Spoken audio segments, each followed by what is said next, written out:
Let's get ready to rumble!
Ladies and gentlemen, Manchester United 0, Bayern Munich 1. And if you think I'm going to rant and be angry, I'm actually not, because I'm quite relieved that we are not playing in Europa League. Some people might say, well, that's bad because of the financial issues in the transfer market, but I say that congratulations to Copenhagen for pulling it through and for qualifying. Big up for Copenhagen. They faced a very difficult team in Galatasaray. I mean, how do we summarize this Champions League qualification in one word? Could it be diabolical, or could it be misfortune, or could it be we didn't come to the table? We didn't have the personnel. But today, I must praise the team. After all, looking at the overall performance in the first half, compact, solid. We've attacked as a team. We defended as a team. We had good ball possession. We were beating in the press. We were on the second balls. We were on the first ball. We were on the third balls. Yeah. But still, Bayern Munich is kind of a team that, you can have as much possession as you want. There's a reason why they haven't lost one single group stage match since 2017. And they came there with the strongest lineup and team. And yeah, we did what we could. But at the end of the day, it was down to the footballing gods, and if it was down to us to win, and we were banking on a draw. In the first half, it looked good in a way, because Galatasaray and, Copenhagen was kind of 0-0. I think it was until the 56th minute when the scoreboard was showing that Copenhagen has actually scored. So big up to Copenhagen, and congratulations for Manchester United for not being in the Europa League, for bottling this one. There's nothing more to say other than just focus on the league, focus on the domestics, because I personally didn't want to be in Thursday for Sunday, playing Thursday, Sunday. That would definitely be destroyed our remaining of the season. What's going on with the injury front? Harry Maguire, groin. Luke Shaw looks like it was a hamstring. I don't know, guys. Let me know your thoughts and feelings to the overall. Are you angry, or are you just relieved, or did you just enjoy this football that you saw? It was a big improvement against, Bayern Munich. It was a strength test, barring that we actually capitulated at home at Old Trafford against Bournemouth. This was Bayern we met, a strong Bayern team. And guys, please do not forget to like and subscribe, and welcome to the therapist session, Jarvis Cocker. How you doing, my friend? Hey, Oh, you got Erik. orange today. Oh, No, it's Simbin red. card. It's Simbin. red. Oh, it's a little bit crooked now. The camera is really? Oh, straight. Okay. Now, you see me now? Okay. Now you see me in Yeah. night off. Daytime, nighttime. Daytime, nighttime. How you doing? So how are you all feeling, right? Nick? Yeah, I'm Me, all right. I'm not angry. I'm not. It was expected.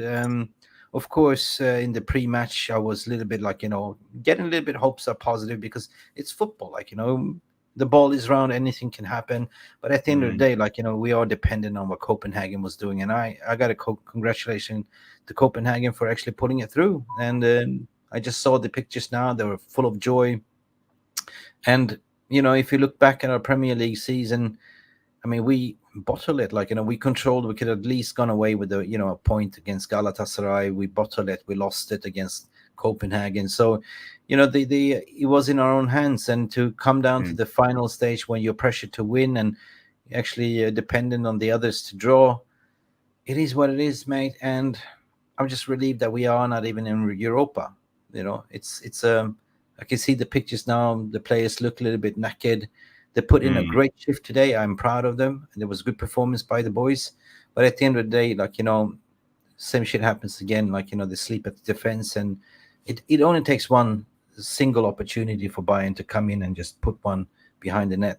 And big up to Kingsley Coman for doing so as well. I don't know. Yeah, I mean, it was a solid performance. Varane, amazing. Good to see Varane back into the team. He was a rock. Luke Shaw, I don't know what happened. He looked like he held the hamstring a little bit. Maguire, I'm sorry for him.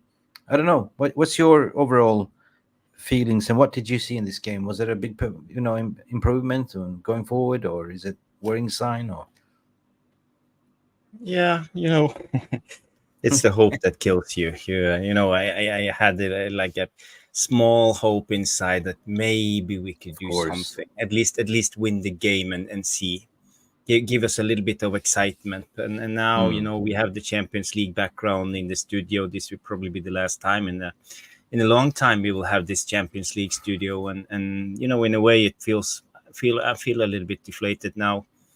Well, maybe next year we'll be back. Maybe next year.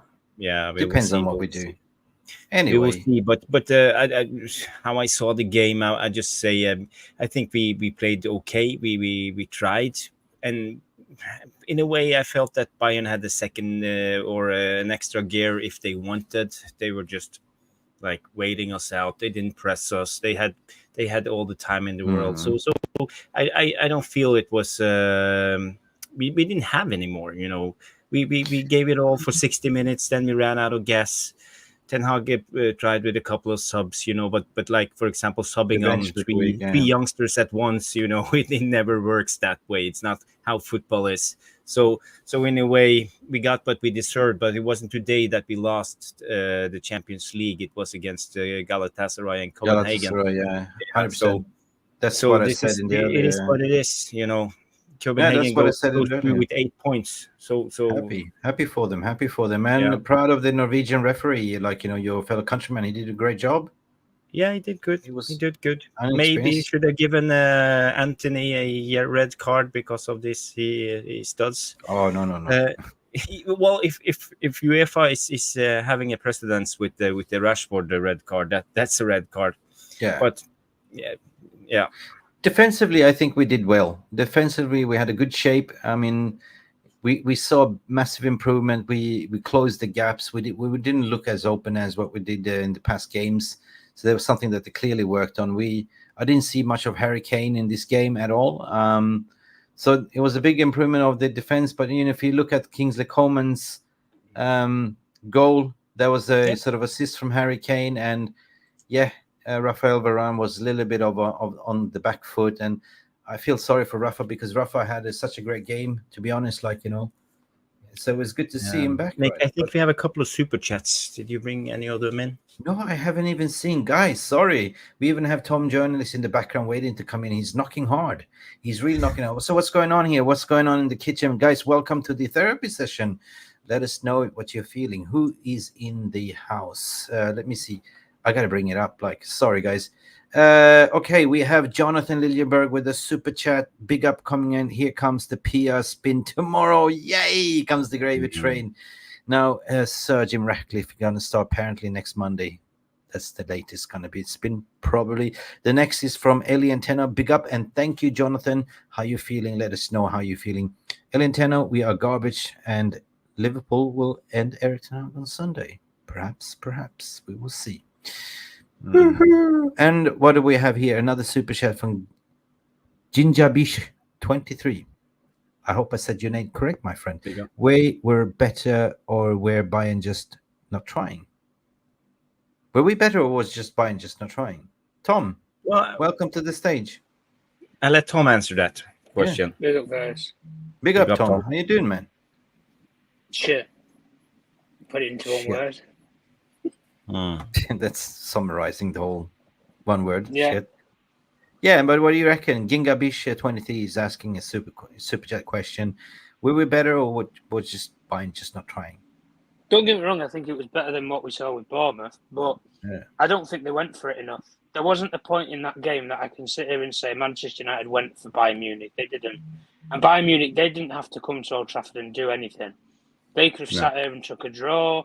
They could have got what they got, a one-goal game. They could have played open and expansive, even if they didn't need to. But why did they? They didn't have to. And in the second half, you could tell they just dropped off.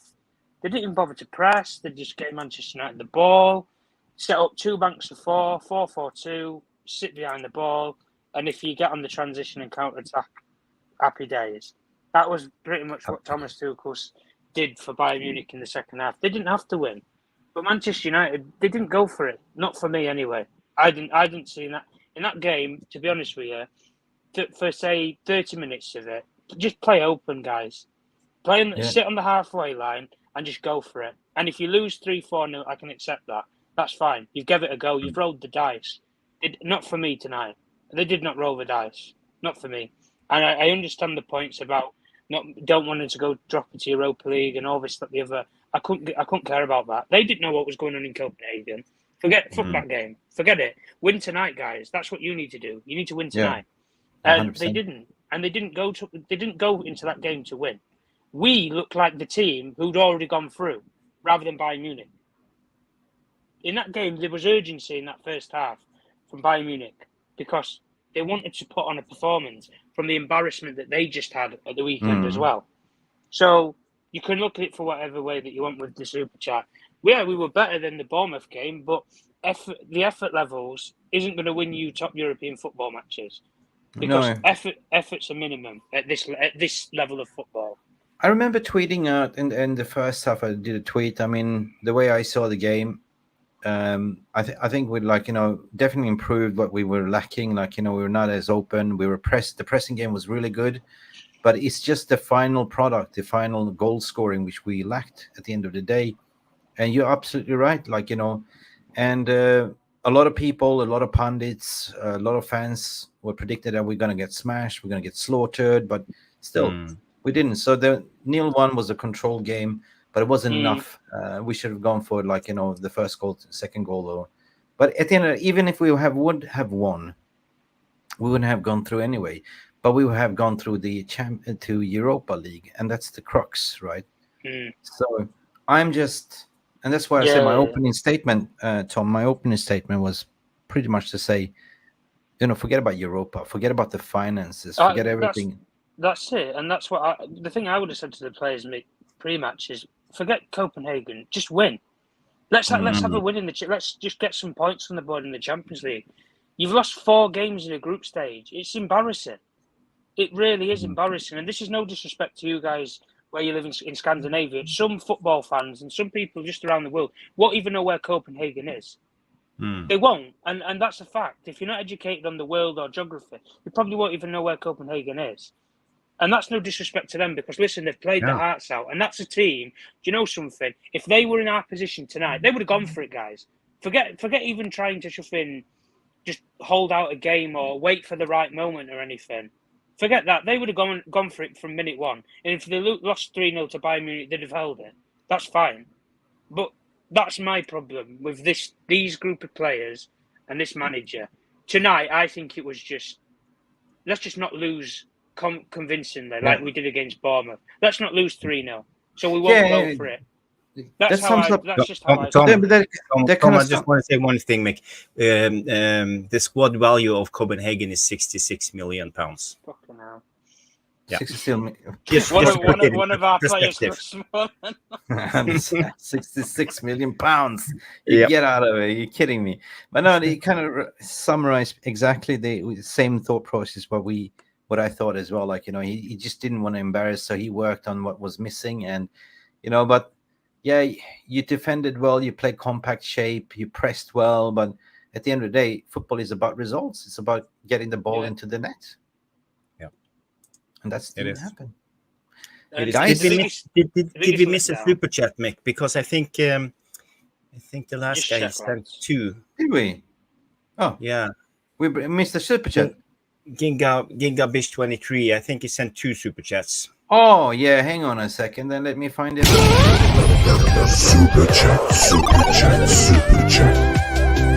Super chat. Yeah. Well, it was we are better. We did. That was the one. But anyway, you got a super chat. Glad the Bayern scored. That was the first one. What you wrote. Yeah. Sorry if we missed it. Glad Bayern scored. Made it less boring. No effort. Sorry, mate. We missed you. You're absolutely right, Jarvis. Gingabash, thank you so much for your donation. Thanks for getting into the chat as well, guys. I don't know, man. I'm just done being angry. I'm just done being sad. I'm just like, tonight was just to watch if there is any improvement with a glimmer of hope. Perhaps. But, Jarvis is the hope that kills you. And we got to look forward not to get slaughtered against Liverpool at the end of the day now. So gear up, man up. At least I saw some positives that we're going to Anfield. We played Bayern, we're playing Tuchel. To be fair, Mick, I think he'll take the same approach with Liverpool. I honestly do. I don't think there'll be the effort where they'll go into the game and say, let's have a go and let's try and win it, roll the dice. I honestly think they will just go there and say, let's not lose 4-5-0. Anything below maybe 4 is a result in their book. That's honest, and I'm being very criticising of our manager and the players' mentality. But I just think that's how they think. Because if they'd have lost tonight 3-4-0, and they go to the weekend and lose 3-4-0, they've lost to Bournemouth at home, they've lost to Bayern Munich at home, both embarrassing, and you go away to your biggest rivals and lose embarrassing as well. So it's almost as, and the word that defines it for me, damage limitation. That's all I see. That's all I see this game tonight and at the weekend. Just damage limitation. Don't be made embarrassed. That's all that you can take it for. But like I was saying before, guys, running around like they did in the first half and the pressing, that's basics. Every top European team does that. Copenhagen do that. Galatasaray do that to a certain extent. Every top European team will do that at this level. But that's the basics. That's the bare minimum. You have to have the quality in the attacking third. And if you want to say it for what it is, guys, let's be harsh. This is our worst attacking front line that we've had in years. The amount of the attackers that we have at our disposal, it's shocking. The overall average age of our front three is, I think it's below. Is it below 23? Anthony, Hojlund, and also Garnacho is below 23 years old. Yeah, there's no experience there. And even if you want to bring Rashford into it, Rashford is supposed to be an experienced player, but would he have made a difference tonight, guys? Probably not. And same thing with Martial. No. I'm honestly, I'm absolutely, and the biggest disappointment, really, just to summarise, guys, these players, they busted an absolute gut last season to get into this competition, and they've just thrown it away like nothing. Absolutely. Sorry, I haven't seen Ayush Jail for quite a while, so good to see you, Ayush. It's been a long time since we saw you in the chat. You always provide some humor. Said, no Carabao Cup, no European football, happy life. Seriously. Humor is what we got to have a little bit. Yeah, I'm not... Richard, what you saying here? What now for United? Good question, guys. What's now? I just say focus on the league, focus on the FA Cup, focus on the Glazes out sales process and get new ownership. That's it, Get back into the Champions. I would say focus on drills, focus on training, focus to get the tactics going, focus to get the team functioning again, focus on the details, have time, do the drills over and over again, implement the style. This is what the United fan base want. If we can do this for the next second half of the season, I think a lot of people will be happy and see. But perhaps Ten Hag should go to the hardware store and buy new drill bits. Yeah. Drill bits. Milwaukee. Yeah. What do you reckon, Tom? What's next for United? I've already said what I said before. Off the Bournemouth game, guys. I don't see him being there after Liverpool if he gets embarrassed. I really don't. He's ballsed up Europe completely. The players, let's be honest, guys, half-hearted. Most games that they go into, it is half-hearted. But when they have one of those half-hearted games and they get massively criticised in the media, they come out fighting. But tonight, there wasn't that fight to win. It was just a fight to say, look, we'll run around, we'll do the bare minimum, and that's it. But for me, guys, I can honestly just see, go to Liverpool, probably get embarrassed again. And let's be honest, from where Jose Mourinho left us, 5 years ago nearly now, it will just be a repeat of that Liverpool game 5 years ago. You're in the exact same position, exactly the same position. And nothing's going to change. You can stick with Ten Hag till the end of the season. What's he going to build, guys? The morale's low. The confidence is low. He's got most players back from injury. But even in saying that, guys, we're not going to do anything in January.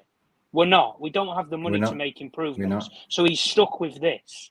So like you guys are saying, yeah, I can maybe get behind, prioritise drills and training and commitment. But you can only practice so much to the point where you need to have a sharp-edged game. And for me, the fire's not in the belly for these players to go to Luton away or go to Sheffield United at home and play. The fire was in the belly tonight. The only difference was the odds were stacked against them, and it wasn't. But the question is, how bad do you want it? That's the question. I tell you one thing, Mick, though, if they'd have got the result that they needed in Galatasaray, tonight would have been a different game because they would have gone for it. Because they've got this chance in their own hands. Bill Craig. Yeah. No, listen, I'm cool. I'm just saying, well, okay, this is what it is. I recognize that he's been dealt a bad hand over the transfer window, the injuries and all that. You got to take everything in consideration. But I'm just looking, we can just park the shop right now and just go home. We can't because we have so much football to play. So I validate the question and asking what's next. What should we focus on? The FA Cup and you know what? For me, it was a positive sign to see Rafael Varane back in the squad. And unfortunately, you get a fit Rafael Varane, and all of a sudden you get another injury. in the man of the month, defender of the month, Harry Maguire, and then Luke Shaw hamstring looks like it. Do you know something, right? With Luke Shaw, he's had 24 injuries while he's been at Manchester United. His whole career, 24 injuries, and 7 of those injuries have all been hamstrings. In the exact same ligament area, 7. You can blame it on the medical department to a certain extent, guys. But maybe there is a point where you have to say get rid, because they're not going to stay fit. Listen, we've sat here and had the conversation about Varane. Maybe we have to have the same thing with Luke Shaw. He's not getting any younger. Let's be honest. Does he have a long-term future at this football club? Probably not. No. And recruitment-wise, you can get some hidden gems in European football, maybe to learn that they can learn off of him for a couple of years and then take over. But he's too injury shot, guys. He is for a player. He's a decent player in his day, but if you can't stay fit for a full season, it's a detriment to your career, and especially at a big football club. I just feel gutted that this season has never kicked on for us as of yet. You know what I mean? Yeah, we've been so unlucky and everything, and it's frustrating at the same time because you love this fucking club. You know what I mean? You do. You love it, but you hate it at the same time. You love it and you hate it. You want the manager to do well. You want the players to do well, but at the end of the day, it ain't gonna ruin my weekend anymore. That's what I'm trying to say. Big up RJ, big up everyone that's coming in the chat. Welcome. More and more is coming in. You know what to do. Give us a like. Give us a like. We will open up the in here. Yeah. He said these Muppets have just given Shaw a 5-year contract. He's going nowhere, and this is the biggest problem. We keep giving these same players who constantly being injured and is inconsistent in their performance. We keep giving them a new contract always after a purple patch of, let's say, 2 or 3 months. We throw a new contract, a big bonus in their face, and then they get injured again. And rinse and repeat. This is how it goes. Yeah, big up Evo. You agree what season hasn't kicked off, Mick, because we blew it in the transfer window when we didn't focus on fixing our main issue last year, scoring goals. I mean, but he was kind of left with a tight budget in a way. Glazers didn't want to give him, so they basically gave him a credit card. This is what you're going to get, maximum 120. You got to sell a lot of players, and the incompetence of the sales department. They sold 22 youngsters and stuff like that, and didn't get much money out of They it. I think released quite a few players as well, to be they fair. to them. did, yeah. Like you had Mengi and players like Chong and stuff, even though they But they weren't had going to to be. because of the future. Brandon offload the Williams. FFPs. That's what I restriction. mean. But the problem is they sent them out on loans where United still have to pay a portion of those player wages unless a club's going to cover them. That's the issue. We don't necessarily negotiate ourselves a good deal, even when it comes to loaning players out. For example, Brandon Williams' deal where he's going to Ipswich, Manchester United pay 25% of his wages. The only reason why they have to pay him that is because he signed a long-term deal, a professional contract with United, where he earns over £25,000 per week. Ipswich can't pay that full fee on their own for a full year. They don't have the budget in the Championship to do it. So Manchester United, long and behold, they have to play their hand out again. But this is the issue, guys. Even with the window that we had, I massively criticised it. There was 3 players that he wanted. Mason Mount, fair enough, was one of them. He wanted Harry Kane and he wanted Declan Rice. 2 of those players, the latter, Kim Min-jae's another one, fair enough. But I'm talking about historical heritage players of English football. You have England's number 1 player in Harry Kane and captain, and you have Declan Rice. They're characters, they're leaders, guys. He wanted leaders in this team. And what did he end up with? He ended up with a 20-year-old, fair enough, might be a wonder kid in Hojlund. But who did he learn off of? Yeah. There's nobody to learn off of. He's not going to learn anything off Martial. If you would have kept CR7 for maybe one more season, the development and the learning that he would have had off of Cristiano Ronaldo or Cavani, that sort of player, even if it's just a short-term solution, a learning tool for the kid. He's come into Manchester United, and let's be honest, guys, are we shocked he's not scored in the Premier League? I'm not. We don't create clear-cut chances for him. We don't. And even in the game, like we played with Bournemouth, guys, the amount of balls we put in the box, but we played Martial as the number 9. It didn't make any sense.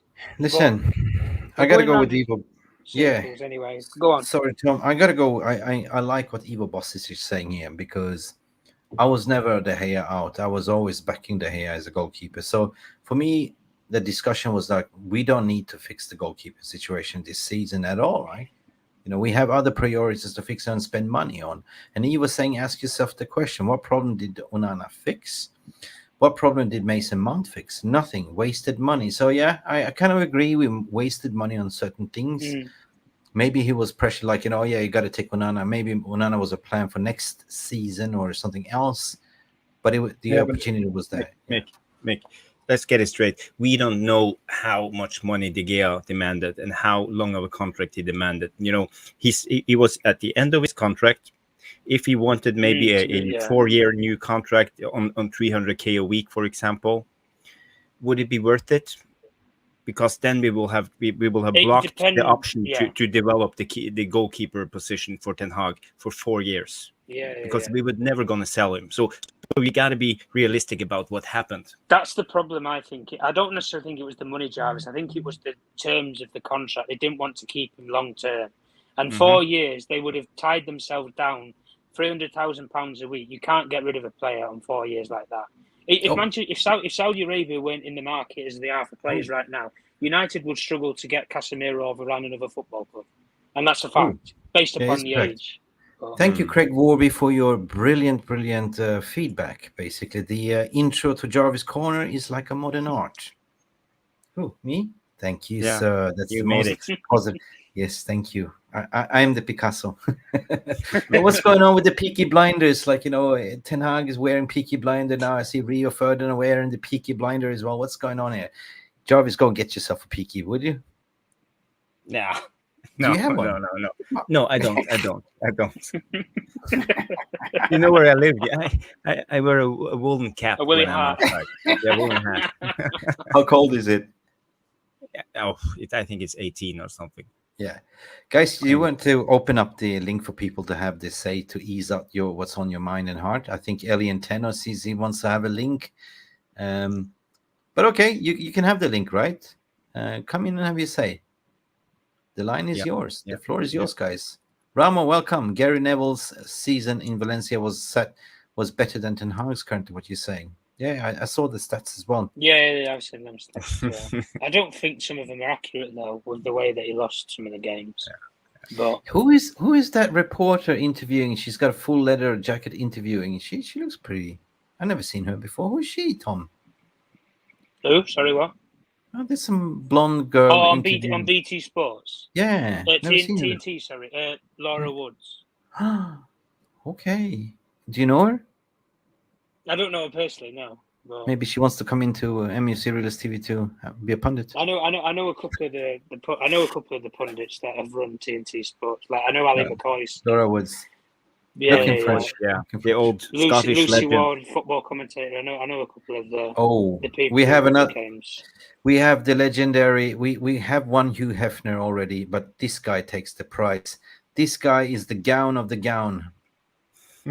He will never let us How you down. doing, guys? You all right? Big up, Mick Jarvis, Tom, chat. How you doing? Yeah, good. Good. See what I mean about Jarvis? United get knocked out. He's got red lights now. Know what I mean? Are you happy, Peter? Are you happy? They're blue lights. You know what I mean? Blue Light District. Okay, listen, Mark Davis is also coming in, so I'm just going to remove myself for a second. You guys can have the floor, and I'm going to make myself a coffee. Yeah. How many touches did Rasmus Hojlund have? Was it in double figures? And I think 2 of them touches was putting both his boots on, wasn't it? Mm-hmm. Yeah. But we bought a striker, and no one's passing to him.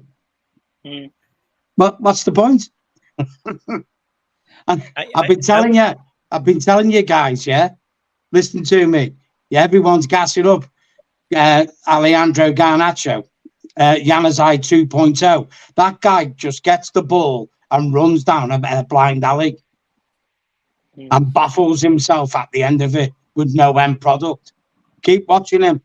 Yeah, you'll see what I'm going on about. Peter. He will Keep develop. watching He him. will develop. You know, we can't be too harsh on the youngsters. It's not the youngsters' fault that we are losing the games. We got to support at least the youngsters, I would say. And you know, Garnacho, he's young. He will be inconsistent in his He gave us performance. something. Sometimes guys. good, sometimes bad. It's just the way it is. If you're good, you know what, guys? If you're young and you're good enough to play for Man United on the pitch, then you're good enough to take the criticism, aren't you, for the way you play? Yeah. You can't let youth be a little protection for you. I just think with Garnacho though, Peter, the attack that we've got at this moment in time, it doesn't suit to have wingers that want to run at people. It is very conservative. You know what, Tom? There's nothing about us. There's nothing about this team. That's what I mean. In the attacking sense, there is nothing there. There's nothing. There's no links. There's no formula. Like Hojlund, he makes these 30, 40-yard bombing runs into the box, and he chucks himself toward the ball, but nobody ends up even putting the ball in there. But the reason, I think there is a reason as to why this is, guys, and it's because they haven't played with an identifiable number 9 with years on the clock, who has years to develop. Yeah. They've always had a short-term fix, a Rooney who was aging, or they had an Ibrahimovic who was over the hill, a Cavani, Ronaldo. Yeah. They've not had that vocal point to work with. We did have that player in one Mason Greenwood, and we know what happened there with that situation. But the problem we have is Hojlund is a raw talent who needs to be nurtured, but he needs to be around players who are going to give him the chances. You give him two chances. I would honestly back the kid to score one of them in front of goal. But the issue is you don't put him enough chances in the 18-yard box. That's the problem with the kid. We've seen it. You give him chances in the 18-yard box, he'll get on the end of something. He might not score, but he'll get on the end of it. The problem with us is we don't do it enough. That's our issue. Garnacho, very similar to what I'm saying with Hojlund. He's a young kid. He needs to be developed. But you can't develop anything with players that don't want to link with you. That's the issue that we have. And that's the problem, in the attacking third, he doesn't have a connection. On that left-hand side when he's playing games, he doesn't know if he's playing with Reguilon, Shaw, Delo. He's playing with a different partner every single week. There's no consistency to build anything with. That's the issue there. even when you want to say for in midfield, Bruno Fernandes must scratch his head thinking, when we can play with McTominay, then it's Amrabat, then it's Kobe Mino, then it's Hannibal, then it's probably Mason Mount. Like, there is no consistency where you can build a partnership. That's the issue that we have. And you can blame it on injuries or whatever, but at the end of the day, youth talent needs to be developed, but it needs to be developed collectively. And they don't have that in them because there's nothing about us, like you said, Peter, in the attack. You could Tom, though, you could also put that down, like you're saying there's no connection, development. That's down to the manager as well. But why don't you pick a stable team? Forget about, you've got to play Bruno or you've got to play Rashford. If you're going to play Garnacho all the time and maybe, he brings on Palestri when we're 1-0 down, what's the point? What is the point? Go on, John. Again.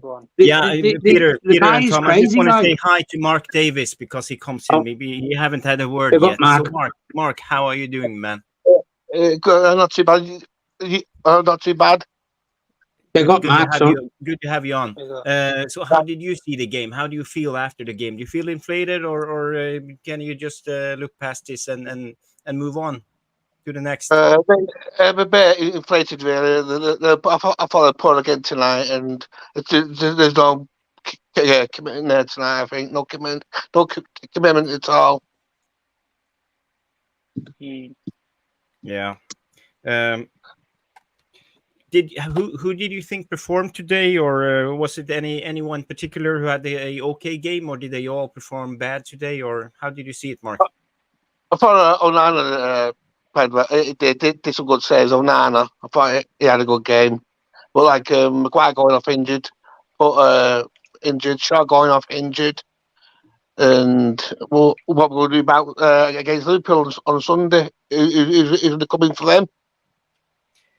This is it, Mark, isn't it? This is our defence against Liverpool. Bam Bam Varane, you know what I mean?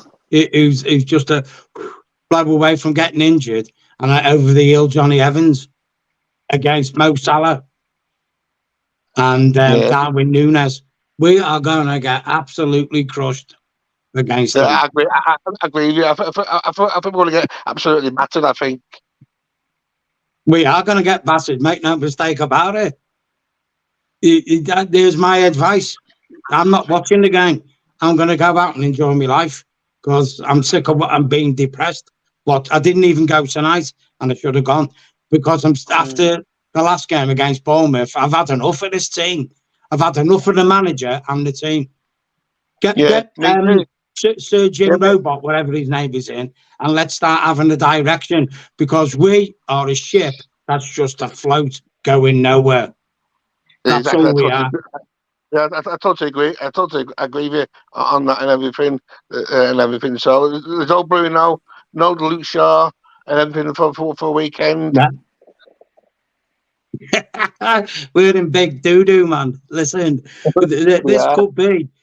Listen, I'm being serious when I say this now. I'm being deadly serious when I say this. If Liverpool have the game of their lives on Sunday, they could bang double figures against us. Guys, make no mistake about this. And I'm not exaggerating. With the morale of this team, the inept ability of the manager and the coaching staff, we are there to be slaughtered. Yeah. Silence of the Lamb, slaughtered. Linda Warrington coming in to say, I hope Erik puts them through it. There's no Europe. Yeah, that's a point that I want to talk about, Linda, as well. You think the players are capable of focusing? I don't know what's wrong with this squad, guys, but at the end of the day, think about the bright side.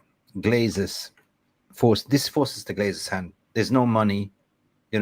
This is not going to give them any extra money for Europa League. Of course, it's not good for the club. You know what I mean? But at the end of the day, this forces the Glazers' hand to speed up a little bit. Guys, what's your thoughts and feelings regarding that? Is it a positive or is it a negative? To be honest, man, I really don't care. I don't care about the ownership. I don't give a shit what Sir Jim Ratcliffe thinks.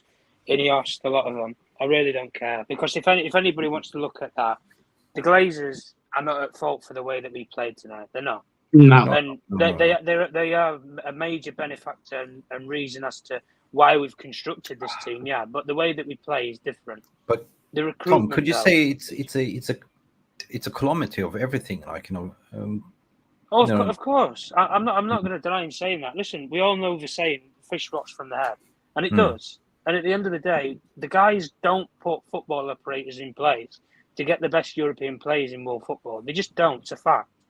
If we had top football operators, Kim Min-jae would be a Manchester United player and not a Bayern Munich player tonight. Yeah, and that's a fact because we was targeting that player for the summer and we didn't get him. But a proper football club with a proper recruitment team comes in, persuades the player, gives him a better deal, and says, "Come and join Bayern Munich.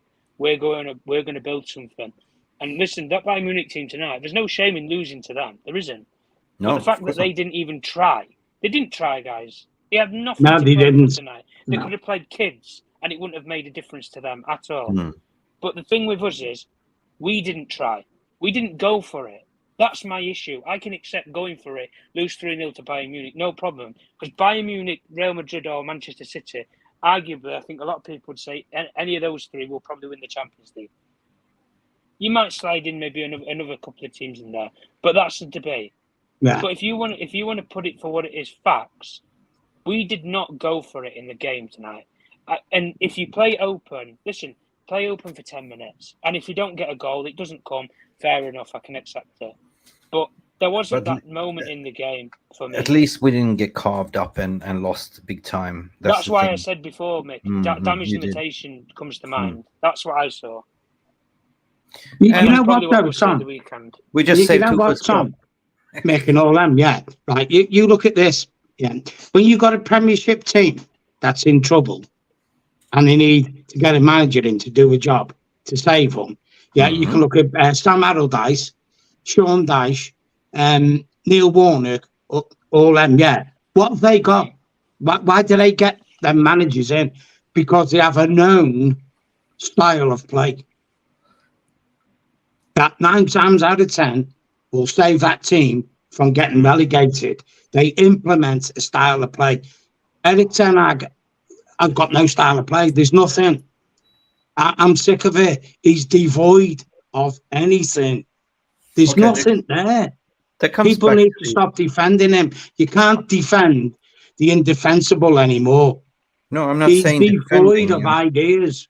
Not saying defending, but it comes back to the original question. There was somebody asking, what's next? I think it was Linda that said that, like, what's next for United? And I said, like, for the fan base sake, like, we have so much football left to play. Either you take a break, hand in your season tickets, don't go. And, but we still have to suffer. We're like, 16 games into Premier League. So, you know what's going to happen to us, Mick? Sorry. I'll tell you, here's my prediction now. Knocked out the FA Cup, yeah? And, yeah, you've heard it here from the horse's mouth. We'll do. Now, when we sing at Old Trafford, we've won it all. We will do, because we'll be in the Europa Conference League next season. That's where we're going to be. Fair enough. Do you think if he had to get battered by Liverpool on Sunday, do you think Ten Hag will go, or do you get sacked? Or how many games would you give him? He's gone. If we get battered, he's gone. You reckon? Yeah. I honestly do, and I'm not dismaying it, because at the end of the day, the guy's had 18 months now. Managers have had shorter than this, and they've implemented styles of play, but they just don't get results sometimes. But this guy, he's spent money, he's brought players in.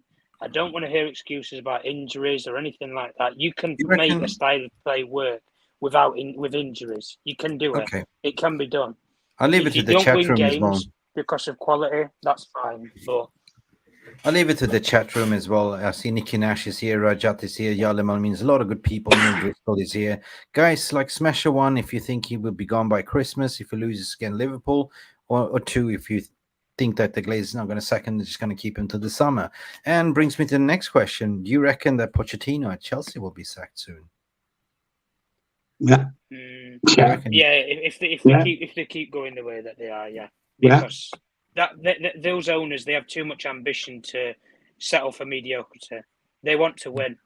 They don't. Okay. You don't spend £1 billion in a football club if you don't have the ambition of winning. Okay. They've got a high ceiling. That's the difference with us. We're not ambitious. Okay. Because if you're ambitious, you get what's best, guys.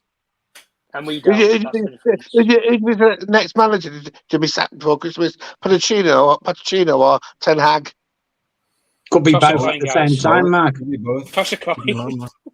Possibly. The other one means coming one. He thinks he's going to be sacked if he loses against Liverpool. Then Craig Warby saying 2. He thinks that the club will not sack him. They're too stint to sack him. They're going to keep into the summer. Ian McDonald is coming in with 1. He also reckons to be gone by Christmas. What a sad Christmas to celebrate, guys. And somebody sitting on the fence, which is Rajat saying 1 and 2. And Jonathan Borg is saying 2. Red is coming in with a lot of 1s. Yeah, that's the matrix. 1, 1, 1, 1, 1. Ramos is 1. Majority of you guys saying 1. But at the end of the day, we're not the Glazers. We're not the apparatus. We're not the ownership. So, yeah, No. I'm not worried. What come what may, guys. Come what may. I just don't. You know what, guys? I think I told you, Mick. I'm not too sure. I sent it to someone against the Bournemouth match. Yeah. When the third goal went in, I was leaving. There was an argument in one of the toilets on the concourse. Yeah. 2 United fans were having a go with each other. One of them had actually ripped the toilet seat out, was trying to batter the crap out of another United fan. That's how bad it is at Old Trafford. This is what you don't see when you don't go to the games. The club is rancid. People are going to get injured soon. This needs to change. All people want to see is good football. And they're not even getting this. Well, yeah. I remember you had first experience of getting injured as well, mate. Yeah. You know? It's crazy. Like, seriously, this is getting out of hand. It really is. You've seen Andy Tate losing his, you know what, his hand gestures at Bruno and all that. Like, this is the anger that fans have got in. When it goes, it's going to go. And someone is going to be seriously injured. Do you feel It's like a United volatile atmosphere at Old Trafford. You don't see it on TV. Peter, do you feel like we are a cooker pressure at the moment and the pressure is rising? Yeah, It is, It is, Jarvis. I'm telling you now. Who is the anger directed against? Right? Is the player, the manager, or the board, or the Glazers, or everything? It's a combination.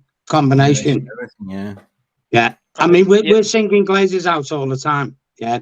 The fact of the matter is, and this is the bottom line, the only person we can vent our anger on is the manager, because he's the one who's in the firing line. Unfortunately, that goes with the territory being, because there's been paid no as the manager. There's no gap between no gap between the manager and the fans. Basically, there's no communication. That's the thing. And it's so easy then to just turn your anger on the manager and say it's your fault. Exactly, yeah. But the point is, you're getting. Listen, there was a video going around then when Man City played at Old Trafford. There was a Man City fan on the Trafford end taking pictures and a video. The Glazers are selling tickets to away fans all over the ground. They're literally taking the piss out of us. Yeah, someone's going to get injured. I was with Galatasaray fans at Old Trafford, where they should never even be. They should never even be there. No, if this was an Italian team, well, I can just argue to the point. I can just argue to the point that the only way to stop the rot is just a complete overhaul. That's the only thing, Don't offer any more pay. Jarvis will back me up. This was my key point yesterday. I said I'd do what Chelsea did, and listen, if it means that it sets you back here, that's fine. I don't care. Get a new set of players in. Spend whatever you have to spend. 500 million, 600 million. Build a new team of young players who want to go for a future. That's what I would do. Yeah. You can get maybe a new manager in if you want to take these players forward. You can get a director of football in who has an approach and direction towards recruitment. Get a CEO who maybe has a bit of a vision forward for this football club. Paying the debt down, build a new stadium, whatever. Like, we need something. We are on death row here. This is what it feels like. The club is dying. We are dying a slow death. And there's nothing and nobody who has the vaccine to come into this football club and say, we're going to change it. We're going to do things differently. There was that option. The Qataris were going to do that. The debt was gone, and if they would have come into Manchester United, I guarantee you would have had the same reaction that the Newcastle fans had when Saudi Arabia bought their football club. Yeah. It was almost as if we're back. We're back at top football. They're not going to challenge for the league. We might not challenge for the league for 5 years, guys, but there's hope. There's something. There's nothing right now. And Pierre, I'll even add to what you said. A couple of friends of mine went to the game tonight, and they went to the game at Bournemouth. Both of the games, they booed the players off at half time. They booed the manager off, half time, full time. Booed him off completely. And some of these players don't understand what it means to play at this level or at a big football club. So you can have the applause when you do well, and you might win a Carabao Cup. That's fine. But the harsh reality of it is, you won a Carabao Cup last season. You were on cloud 9. You went to Liverpool the following weekend. You crapped it and you lost 7-0. That's football. Football is that way. You can be on cloud 9 one week and you can be on rock bottom the next. But us right now, this season has been rock bottom. And if I'm going to be completely honest with you, I think it comes down to coaching. I think the recruitment strategy was shocking this summer. They didn't buy characters. They bought talent. That's all that they went for. Talent. Mason Mount, good English player, quite talented. Hojlund, talent. Onana, you would say up there in goalkeeping aspects, playing out from the back. He's a talent. He's a showman, but he's not a natural goalkeeper. Characters, guys. I'll give you 3 that went in the summer: Harry Kane, Declan Rice, Jude Bellingham. There's characters. And and I don't want to hear the English tax about it, because I can give you European players that are characters. Kim Min-jae, who played tonight, character. Yeah, Kim Min-jae, character. Even Fred, so many that we can go through. But it sounds a little bit then that they had a little bit of a long-term strategy plan that say, okay, we'll do this. This is the roadmap. We're going to recruit talent, and then we're going to build on that, right? Instead of getting the characters, what you were saying. Yeah, but talent can be built into characters, but you're born with it. You can't be made into a character. You're either a character and a leader, or you're not. It's as simple as that. There's none of this that you can develop to be one of them. And me and you, Jarvis, had the discussion with Stu yesterday, where we said there was players in that Liverpool team who, as footballers, were massively criticised, but as characters and leaders, James Milner, Jordan Henderson, the list goes on. Joel Matip, they're not quality players, guys, but they have a bit of character about them, and they show a bit of leadership, commitment to the team. And you need to have 16 players who are like that. Half of them have to be leaders. And the fact, guys, when Harry Maguire was stripped of the captaincy in the summer, we was even debating between maybe one player. Everybody was almost decided on Bruno Fernandes. That shows how far we have fallen. Because years ago, you could look at a dressing room and you can say X, Y, Z, F player can be Manchester United captain. 5 or 6 players. But the fact we all settled just for one, that just shows how disgruntled this club is. And some people didn't even want Fernandes. I mean, criticised him for his antics as Manchester United captain. Yeah. So but we don't have these profiles. I'm the type of character that I'm always looking at solutions, right? So we are in the situation where we are right now, but, we got to look forward as well. And this is what I want to get at. Like, are we going to just walk away from the club that we love and just say, fuck it, I'm not going to watch it for the remaining of the season, or are we going to support it? Because I love my club. That's the thing. I love this team. Well, of course we do. You know what, Mick? Right, guys, you know what? Right. If I was Erik Ten Hag now, look at the season from the start of the season up to this point. He's getting injuries left, right, and centre. Yeah. Pick a stable team of constitutionally fit players. What I mean, constitutionally fit players: Garnacho, Palestri, Hannibal. You know what I'm saying? Manu, just play them. Keep them as a core group. Keep playing them game after game. Don't worry about the results, because if you're bringing players in who are injured and you're rushing them in and they're getting injured again, you're constantly going up and down on the levels. There's Listen, guys, sorry, there's no consistency to it. I'm watching the highlights here. Second half, Galatasaray Copenhagen. In the dying seconds, Icardi had a beautiful shot. It could have been 1-1. I don't know if you've seen the highlights, but I'm watching it right now. No. Doesn't matter. But yeah, guys, okay. Yeah, we've got to have consistency, Mick. That's what we need. Okay, I'm going to touch I think this needs to be brought up as well, because Ivo Boss is just mentioning it. you know, screw moral compass at the end of the day. You know, we need firepower. Greenwood, Alvaro Fernandes. Would you take them back? Yeah, too right. Mm. Too right. I'd take Greenwood. I think Fernandes, I don't think he'd really get given a chance, to be honest. Greenwood. Yeah, Greenwood. Yeah, I've actually back. Yeah, Greenwood's our best striker at the club. Yeah. There's no challenges. You Simple know, as that. this is the reason why Richard Arnold got sacked in the first place, because, you know, he didn't have balls enough he gave in to a minority. That's the thing. They already did an investigation. They went to Ten Hag to say you can have him, and then, you know, the shit hits the fan and he backed out, and that was the calamity. That was the disaster. So some people saying Greenwood no, some people saying Greenwood yes. But I'm looking at football. That's the thing as well. But even like we talk about, like I said, about leaders on the field, Richard Arnold, he's your CEO. Is he a leader character in your football club? No. He doesn't strike me as that, guys. I'm sorry, he doesn't. Leaders are people who hold positions at UEFA and on European panels and boards. Nasser Al Khalifa, for example, there's one of them. Khalidou Mubarak at Manchester City, there's another of them. Soriano at Manchester City. These are leading figures. Richard Arnold cannot compare to them. He can't. No. Not in a Jesus Christ. So can he? I mean, he doesn't have the qualification or the skill set. There's so always that's your CEO who's leading you guys. Yeah, there's that's always my issue. There's always a reason why I'm mentioning this, because knowing that in January we don't have money, and beggars cannot be choosers. So do you go over your moral compass, or do you need to say we need to save this club, we need to save the season, we need to save the team? And when I look at it, I don't look what, you know, I look at footballers, I look at the club, and I'm saying that, okay, Greenwood, fine, you've done well in Gaddafi, you know, we need you, come back. Or are we still back on the moral compass? I don't know. I mean, look at Mendy. Now, the cat kicker, he's still playing football. Yes. Everyone's forgot about that, like, haven't they? You know what I mean? Moral compass be asked, like, everyone's there, moral compass. You know what? Everyone's got their own opinion, yeah, whatever, like. 5 days later, they're on to something else. And then 5 days later, they're on to something else. Okay. Play the geezer.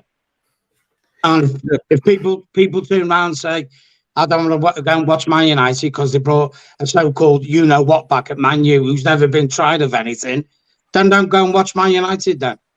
Look, I have a problem because our it's like we all watch Man United and we know what the Glazers have done to us. So how can you be an hypocrite if Mason Greenwood comes back?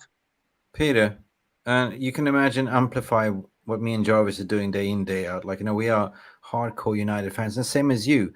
So to come here and press record and do content the way you feel right now, you know, you got to get yourself out of the trouble, because I'm looking at the season is long. So if that's not going to happen, then this channel is not existing either. Like, you know, so that's what I'm saying. That's what I'm saying. People have their opinions. But when people turn around and say, yeah, and meaning fans in general, they don't want Greenwood back because he hasn't been found guilty of anything. The same fans are sitting there watching Man United under the Glazer ownership, and they're moaning about the Glazers. That's a bit two-faced, isn't it? Yeah, but when you're deep in it. I'm saying that, you know, our channel has become a, you know, it's kind of an obligation to be balanced in a way. You know, win, lose, or draw, we will always be here. And I'm just going to tell you that, you know, I also feel pain. I do. You know, sometimes I don't even want to do a show after we lose, but you have to. And I got to lift myself up and say, you know, mentally strong, and to say, listen, it's more than 3/4 of a season left. And, you know, it's easy to sit here and just go, everything is shit. But I'm always, as an individual, looking at solutions. So, you know what I mean? Either we pack up the garage, close the shop, close the channel, close the club, and just walk away. But we don't do that, right? Because it's one family, and we have a more. Well, of course, yeah. But I mean, if you're going to look at the solution for Man United, then is this: Erik Ten Hag needs to implement a system. If the guy can't do it, then he's got no future at Man United, has he? That's the bottom line, isn't it? You know what I Getting to mean? the point that we said we are desperate looking for a savior right now. Help me, Obi-Wan Kenobi. You're my only hope, like Star Wars, right? And where is that going to come from, right? I don't see a solution right now other than sleep on it. Brace yourself for Liverpool. Hopefully we don't get slaughtered. And I don't know, man. Listen, Liverpool's not the they're not the worst of our worries, guys. You've got Villa coming up soon. You've got West Ham coming up soon. Hey, the old tight. I've told people Wake about the me up fixtures. before you go.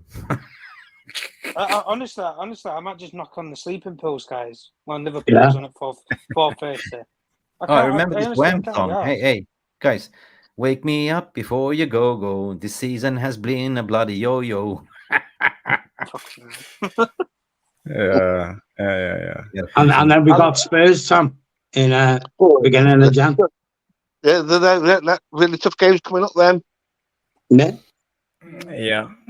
I see here Neil Driscoll comes in. He's a long-time United supporter, season ticket holder and everything. And now he comes out, say, love United, hate his team. And I think a lot of people, especially hardcore match-going fans, feel that way because it's so frustrating. You're building up you're building up the expectations before you go to Old Trafford every game, and this is what you get, gash performance after gash performance. So in a way, I understand what you're saying, and I feel the same, Neil Driscoll. So good comment.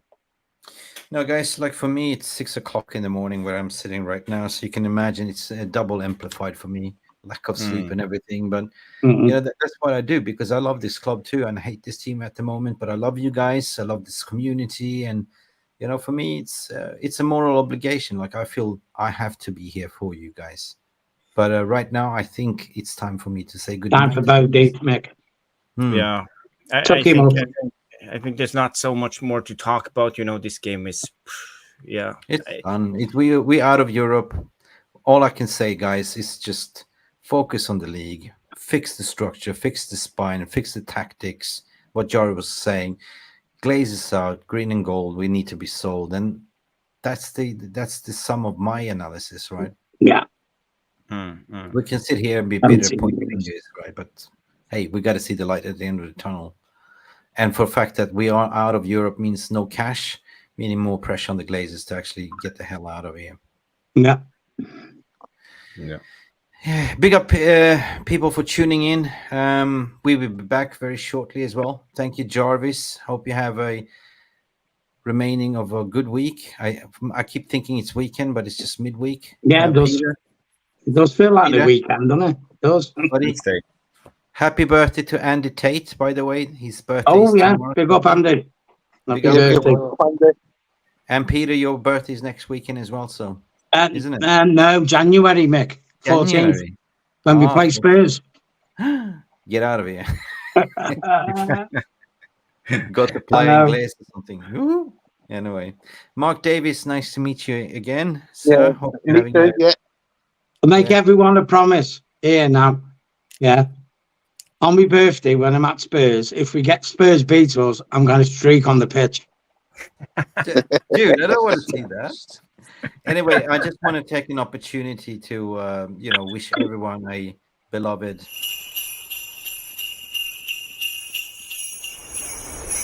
Ho, ho, ho!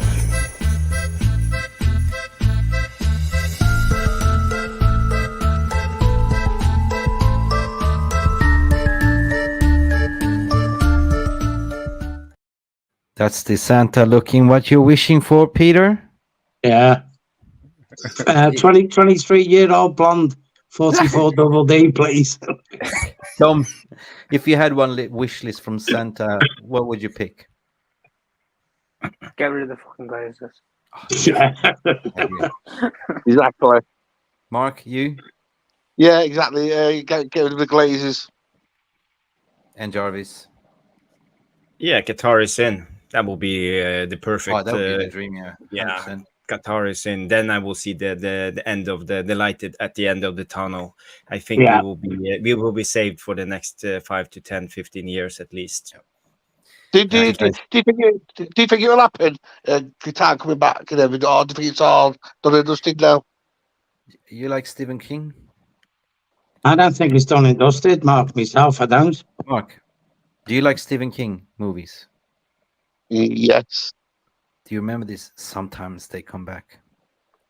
Yeah. And let's keep it like that. Oh, Jesus. Let's not talk We about will Kerry. see, we will Guys, see. we will see. Listen, thank you Super for coming chat, in. super chat before we go. Craig Warby with a super really? chat. Really? Play the Where? video. Where? Okay. Oh, thank you. I'm falling asleep. Sorry, Craig. You deserve a super chat. Where are we? Sometimes very good, sometimes so. Super chat, super chat, super chat.